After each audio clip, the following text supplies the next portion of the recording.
2 अप्रैल को लंबी कार्रवाई के बाद लोकसभा में और 3 अप्रैल को लंबी कार्रवाई के बाद राज्यसभा में वक्फ संशोधन बिल पारित हो गया। अब बस राष्ट्रपति की फाइनल मुहर का इंतजार है। लेकिन संसद में पारित होने के बाद से इस बिल के साइड इफेक्ट कुछ पार्टियों में दिखने लगे हैं। मोदी सरकार के लिए वक्फ बिल को पास कराने में नीतीश कुमार की जेडीयू से लेकर चंद्रबाबू नायडू की टीडीपी, जयंत चौधरी की आरएलडी, चिराग पासवान की एलजेपी और जीतन राम मांझी की हम पार्टी का अहम रोल रहा था।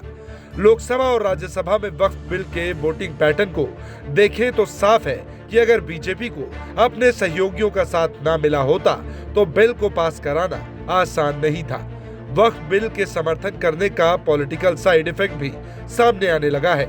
लोकसभा में बिल के पारित होते ही विरोध के सुर एनडीए की सहयोगी जेडीयू में दिखे।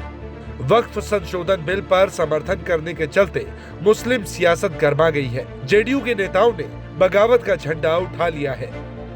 जेडीयू के अल्पसंख्यक प्रकोष्ठ के प्रदेश सचिव मोहम्मद शहनवाज मलिक, प्रदेश महासचिव मोहम्मद तबरेज सिद्दीकी, दिलशान राइन और मोहम्मद कासिम अंसारी ने वक्फ बिल पर जेडीयू के समर्थन करने के चलते पार्टी छोड़ दी है।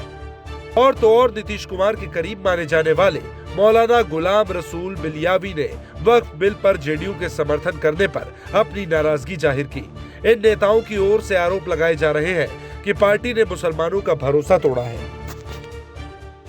अदालतों में जो लीगल सेल है अदारे शरिया का, फिर दानिश्वरों का, उलमाए ज़वील एहतराम का, खानकाहों के सज्जादागान की एक मीटिंग बहुत जल्द होगी और पूरी ताकत के साथ उस वक्त तक इदारी शरिया लड़ेगा अपने उलमा अवाम को लेकर जब तक के पुख्ता और मुस्तहकम औकाफ के अमलाक के तहफ़्फ़ुज़ की राह में निकल जाए। इसलिए मीटिंग बहुत जल्द बुलाई जाएगी। सिर्फ वाल पर लिखने के लिए नहीं, व्हाट्सएप फेसबुक पर सिर्फ ताना देने के लिए नहीं, मैदान अमल में उतरने की हिम्मत रखिए और मीटिंग में जब खबर दी जाए तो आइए। वक्फ संशोधन बिल को लेकर जेडीयू 2 गुटों में अलग अलग बढ़ती नजर आ रही है। जेडीयू के एमएलसी गुलाम गौस ने कहा कि समर्थन जेडीयू ने किया होगा, इसका मतलब यह नहीं है कि हमारी गर्दन पर छुरी चलेगी और हम हाँ में हाँ मिलाते रहेंगे। जिस तरीके से किसान या कृषि विधेयक को वापस लिया गया था जनहित में, उसी तरह से इस बिल को भी सरकार वापस ले ले जनहित में। यहाँ के मुस्लिम समाज को आंदोलन की भट्टी में झोंकने का काम नहीं करे, देश को भट्टी आंदोलन की भट्टी में झोंकने का काम नहीं करे। और अंत में मेरा मुंशी भी मेरा कातिल है, मेरा मुंशी भी मेरा कातिल है, मेरा मुंशी भी मेरा कातिल है, मेरे हक में फैसला क्या देगा। हमें उनसे वफा की उम्मीद जो जानते नहीं वफा क्या है।